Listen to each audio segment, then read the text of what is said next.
बिस्मिल्लाहिर्रहमानिर्रहीम। रूमी सालारों ने बड़ी तेज़ी से अपने लश्कर को तैयार किया और मुसलमानों के सामने खड़ा कर दिया। दोनों फौजों के दरमियान फासला तकरीबन 4 फरलांग था।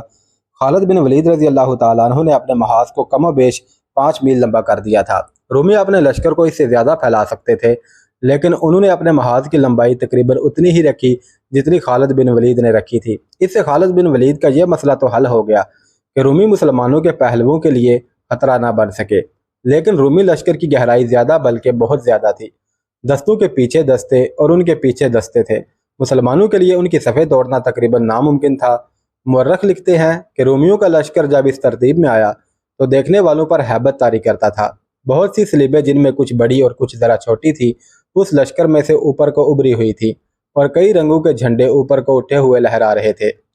उसके मुकाबले में मुसलमानों की फ़ौज नहायत मामूली और बेरोब सी लगती थी। रोमियों की तादाद और उनके ज़ाहरी जाहो जलाल को देखकर खालिद बिन वलीद रजी अल्लाह तआला अन्हु ने महसूस किया होगा कि उनके मुजाहिदों पर रोमियों का ऐसा असर हो सकता है कि उनका जज्बा ज़रा कमज़ोर हो जाए। शायद इसीलिए खालिद बिन वलीद ने अपने घोड़े को एड़ लगाई और घोड़े का रुख अपनी फ़ौज के एक सिरे की तरफ कर दिया। यह पहला मौका था कि उन्होंने अपना महाज इतना ज़्यादा फैलाया था। उन्होंने घोड़ा एक पहलू के दस्ते के सामने जा रोका। आपने उनको चंद नसीहतें की और हदायत दी। आपने कहा, जब आगे बढ़कर हमला करो तो मिलकर दुश्मन पर दबाव डालो जैसे एक दीवार बढ़ रही हो। जब तीर चलाओ तो सब के तीर इकट्ठे कमानों से निकले और दुश्मन पर बौछार की तरह गिरें। दुश्मन को अपने साथ बहा कर ले जाओ। खालिद बिन वलीद रजी अल्लाह तआला अन्हु तमाम दस्तों के सामने रुके और यही अल्फाज कहे। उसके बाद वो अकब में औरतों के पास चले गए। यह पहला मौका था कि खालिद बिन वलीद रजी अल्लाह तआला अन्हु ने औरतों को भी दुश्मन से खबरदार किया और उन्हें अपने दिफा में लड़ने के लिए तैयार किया था। इससे ज़ाहिर होता है कि उन्हें खासी तशवीश थी।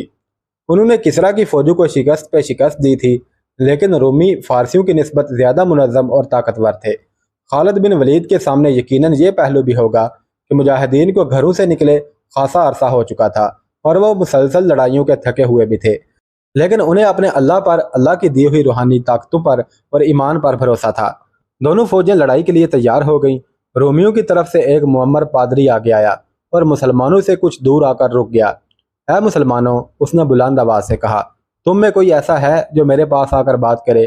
खालिद बिन वलीद रजी अल्लाह तआला अन्हु ने अपने घोड़े की लगाम को हल्का सा झटका दिया और पादरी के सामने जा घोड़ा रोका। तुम सालार हो? बूढ़े पादरी ने कहा। क्या तुम में मुझ जैसा कोई मजहबी पेशवा नहीं? नहीं, खालिद बिन वलीद ने जवाब दिया। हमारे साथ कोई मजहबी पेशवा नहीं होता, सालार ही इमाम होता है। मैं सिपा सालार हूँ और मैं मुअज़्ज़ज़ पादरी को यह भी बता देता हूँ कि मैं इस वक्त तक सिपा सालार रहूँगा जब तक मेरी कौम और मेरी फ़ौज चाहेगी। अगर मैं अपने अल्लाह वहदहु ला शरीक के अहकाम और उसके रसूल सल्लल्लाहु अलैहि वसल्लम के फरमान से इनहराफ करूँगा तो मुझे सिपा सालार नहीं रहने दिया जाएगा। अगर इस हालत में भी सिपा सालार रहूँगा तो सिपाहियों को हक हासिल है कि वो मेरा कोई हुक्म ना माने। मुअर्रख लिखते हैं कि पादरी पर खामोशी तारी हो गई और वह कुछ देर खालिद बिन वलीद के मुंह की तरफ देखता रहा। शायद यही वजह है, पादरी ने ज़रा दबी ज़ुबान में कहा, यही वजह हो सकती है कि फ़तह हमेशा तुम्हारी होती है। वो बात कर मुअज़्ज़ज़ पादरी जो तू करने आया है, खालिद बिन वलीद ने कहा। हाँ, पादरी ने जैसे बेदार होकर कहा, ऐ अरब से फ़तह की उम्मीद लेकर आने वाले, क्या तू नहीं जानता कि जिस ज़मीन पर तू फ़ौज लेकर आया है उस पर किसी बादशाह को कभी पाँव रखने की जुर्रत नहीं हुई थी। तो अपने आप को क्या समझकर यहाँ आ गया है? फारसी आए थे, लेकिन उन पर ऐसी दहशत तारी हुई कि भाग गए। कई दूसरे भी आए थे, वो बड़ी बहादुरी से लड़े थे, लेकिन नाकामी और मायूसी के सिवा उन्हें कुछ हासिल ना हुआ और वो चले गए थे। तुझे हमारे खिलाफ कुछ कामयाबियां हासिल हुई हैं, लेकिन ये ख्याल दिमाग से निकाल दे कि हर मैदान में फतह तू ही पाएगा। मुअर्रखों के मुताबिक खालिद बिन वलीद रजी अल्लाह तआला अन्हु खामोशी से सुन रहे थे और बूढ़ा पादरी पुरअसर लहजे में बोल रहा था। मेरा सिपा सालार विरदान, जो मेरा आका है, तुझ पर करम और नवाजिश करना चाहता है, पादरी कह रहा था। इससे बड़ी नवाजिश और क्या होगी कि उसने तेरी फौज को काट देने की बजाय मुझे ये पैगाम देकर तेरे पास भेजा है कि अपनी फौज को हमारे मुल्क से वापस ले जा। मेरा आका तेरे हर सिपाही को 1 दिनार, 1 कुबा और 1 अमामा देगा और तुझे 100 अमामे, 100 कुबाएं और 100 दिनार अता करेगा। तेरे लिए ये फ़याज़ी मामूली नहीं। क्या तू नहीं देख रहा कि हमारा लश्कर रेत के ज़र्रों की तरह बेहिसाब है? तू जिन फौजों से लड़ चुका है, हमारी फौज उन फौजों जैसी नहीं। तू नहीं जानता कि इस फौज पर कैसरे रूम का हाथ है। उसने मंजे हुए तजर्बाकार सलार और चोटी के पादरी इस फौज को दिए हैं। बोल, तेरा क्या जवाब है? इनाम चाहता है या अपनी और अपनी फौज की तबाही? दो में से एक, खालिद बिन वलीद ने जवाब दिया। मेरी दो शर्तों में से एक पूरी कर दो तो मैं अपनी फौज को लेकर चला जाऊंगा। अपने आका से कहो कि इस्लाम कबूल कर लो या जिजिया अदा करो, अगर नहीं तो हमारी तलवारें फैसला करेंगी। मैं तेरे आका के कहने पर वापस नहीं जाऊंगा। तेरे आका ने जो दिनार, कुबाएं और अमामे पेश किए हैं वो तो हम वसूल कर ही लेंगे। एक बार फिर सोच अरबी सालार, पादरी ने कहा। अरब के सालार ने सोच कर जवाब दिया है। खालिद बिन वलीद ने कहा, जा अपने आका तक मेरा जवाब पहुंचा दे। बूढ़े पादरी ने रूमी सालार विरदान को खालिद बिन वलीद का जवाब जाकर बताया। अरब के डाकुओं की ये जुर्रत! विरदान ने गुस्से से फटते हुए कहा, क्या वो नहीं जानते कि मैं उन सब को एक ही हल्ले में खत्म कर सकता हूँ? उसने अपनी सिपाह की तरफ घोड़ा घुमाकर हुक्म दिया, तीर अंदाज आगे आ जाएं और इन बदबख्तों को फना करने के लिए तैयार हो जाएं। फलाहन भी आगे ले आओ। तीर अंदाज आगे आए तो मुसलमानों के कलब के सलार मुआज बिन जबल ने अपने दस्तों को हमले की तैयारी का हुक्म दिया। ठहर जाए बिन जबल, खालिद बिन वलीद ने कहा, जब तक मैं ना कहूँ हमला ना करना। सूरज सर पर आकर आगे जाने लगेगा तो हम हमला करेंगे। इब्ने वलीद, मुआज बिन जबल ने कहा, क्या तू देख नहीं रहा कि उनकी कमानें हमसे अच्छी और बड़ी हैं, जो बहुत दूर तक तीर फेंक सकती हैं? वो हमारे तीर अंदाजों की जद से दूर हैं। मैं उन तीर अंदाजों पर हमला करके उन्हें बेकार करना चाहता हूँ। उनके फलाहन देखो, ये पत्थर बरसाएंगे। रूमी तरतीब में खड़े हैं। खालिद बिन वलीद रजी अल्लाह तआला अन्हु ने कहा, हमने हमले में पहल की तो हमें पिस्पा होना पड़ेगा। उनकी तरतीब जरा उखड़ने दो, उनका कोई ना कोई कमजोर पहलू हमारे सामने आ जाएगा। रोमियो ने कुछ देर इंतजार किया, मुसलमानों ने कोई हरकत ना की तो विरदान के हुक्म पर उसके तीर अंदाजों ने तीरों की बौछारें फेंकनी शुरू कर दी और फलाहन से पत्थर फेंकने लगे। कई मुसलमान शहीद और जख्मी हो गए। खालिद बिन वलीद ने यह नुकसान देख कर भी हमले का हुक्म ना दिया। रूमी तीर अंदाजों को तीरों से मुअस्सर जवाब नहीं दिया जा सकता था, क्योंकि मुसलमानों की कमानें निस्बतन छोटी होने की वजह से दूर तक तीर नहीं फेंक सकती थीं। उधर से तीर और पत्थर आते रहे। तब मुसलमानों में हिजान और इज़्तिराब नजर आने लगा। वो हमला करना चाहते थे लेकिन उन्हें हुक्म नहीं मिल रहा था। सलार दरार बिन अजवर रजी अल्लाह तआला अन्हु दौड़े दौड़े खालिद बिन वलीद के पास गए। इब्ने वलीद, दरार ने खालिद बिन वलीद से कहा, तू क्या सोच रहा है? क्या तू दुश्मन को यह बताना चाहता है कि हम उससे डर गए हैं? अगर अल्लाह हमारे साथ है तो मत सोच, हमले का हुक्म दे। खालिद बिन वलीद के होंठों पर मुस्कुराहट आ गई। ये इत्मीनान और सुकून की मुस्कुराहट थी। उनके सालार और सिपाही पिस्पाई की बजाय हमले की इजाज़त मांग रहे थे। इब्ने अजवर, खालिद बिन वलीद ने कहा, तू आगे जाकर दुश्मन को मुकाबले के लिए ललकार सकता है। दरार ने ज़ीरा और खूद पहन रखी थी। उनके एक हाथ में चमड़े की ढाल और दूसरे हाथ में तलवार थी। उन्होंने पिछले एक मार्के में ये ढाल एक रूमी से छीनी थी। दरार रज़ी अल्लाह तआला अन्हु आगे गए तो रूमी तीरंदाजों ने अपने सालार के हुक्म से कमानें नीची कर लीं। यह उस जमाने का रवाज था कि फौजों की लड़ाई से पहले दोनों फौजों में से किसी एक का एक आदमी अपने दुश्मन को इनफरादी मुकाबले के लिए ललकारता था। उधर से एक आदमी आगे आता और दोनों जिंदगी और मौत का मार्का लड़ते थे। उसके बाद जंग शुरू होती थी। मुकाबले के लिए ललकारने वाला अपने दुश्मन को तौहीन आमेज बातें कहता था।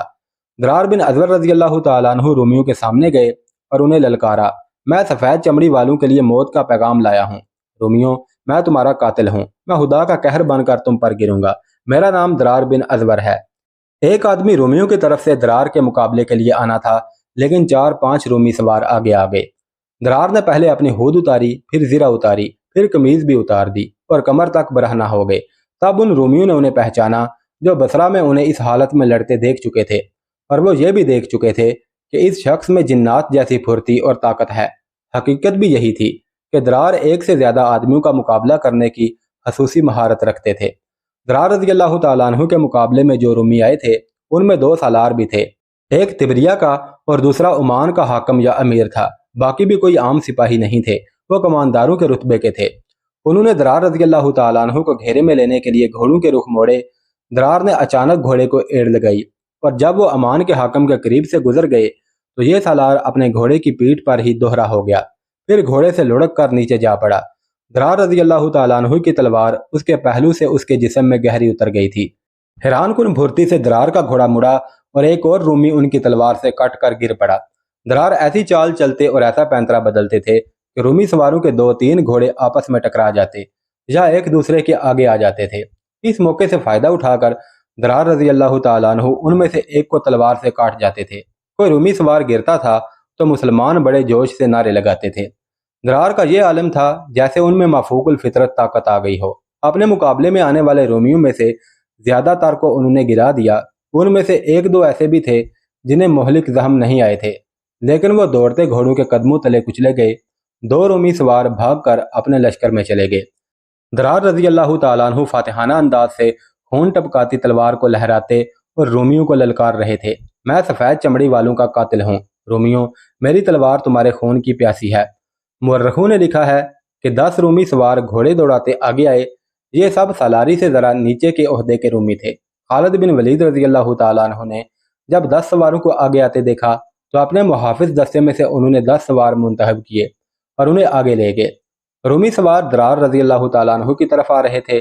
خالد بن ولید نے نعرہ لگایا، خدا کی قسم، درار کو اکیلا نہیں چھوڑوں گا۔ اس کے ساتھ ہی انہوں نے اپنے 10 سواروں کو اشارہ کر کے گھوڑے کو ایڑ لگا دی۔ 10 سوار ان کے ساتھ تھے۔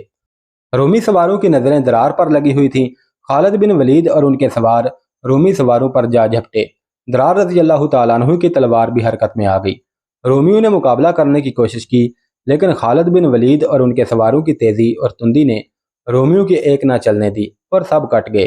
رومی سالاروں نے اسے اپنی بے عزتی سمجھا اور مزید آدمیوں کو انفرادی مقابلوں کے لیے آگے بھیجنے لگے۔ درار رضی اللہ تعالیٰ عنہ نے ان میں سے بھی 2-3 کو ہلاک کر دیا۔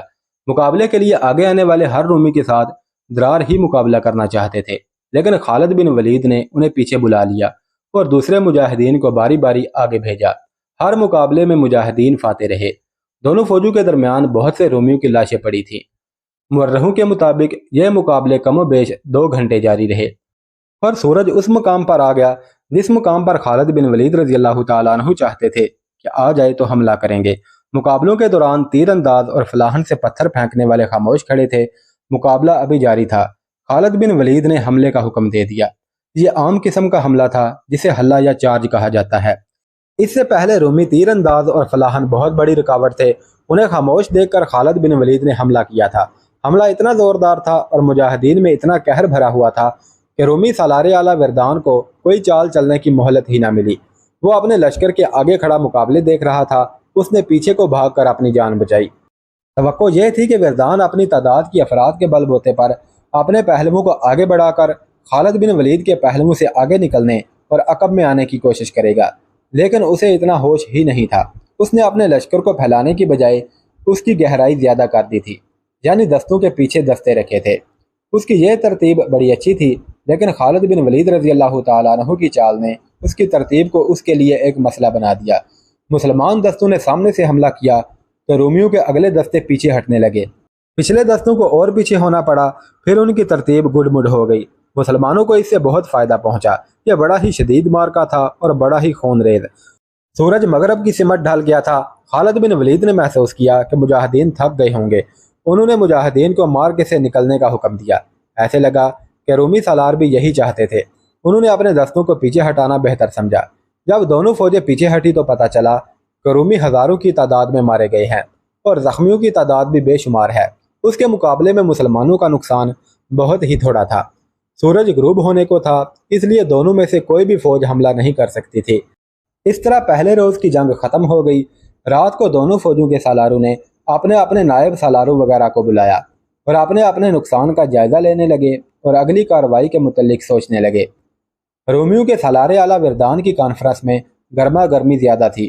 وردان نے صاف کہہ دیا کہ جنگ کی یہی صورتحال رہی جو آج ہو گئی تھی تو نتیجہ ظاہر ہے کیا ہوگا، اور اس نتیجے کا نتیجہ کیا ہوگا۔ کیا میں نے پہلے ہی نہیں کہہ دیا تھا؟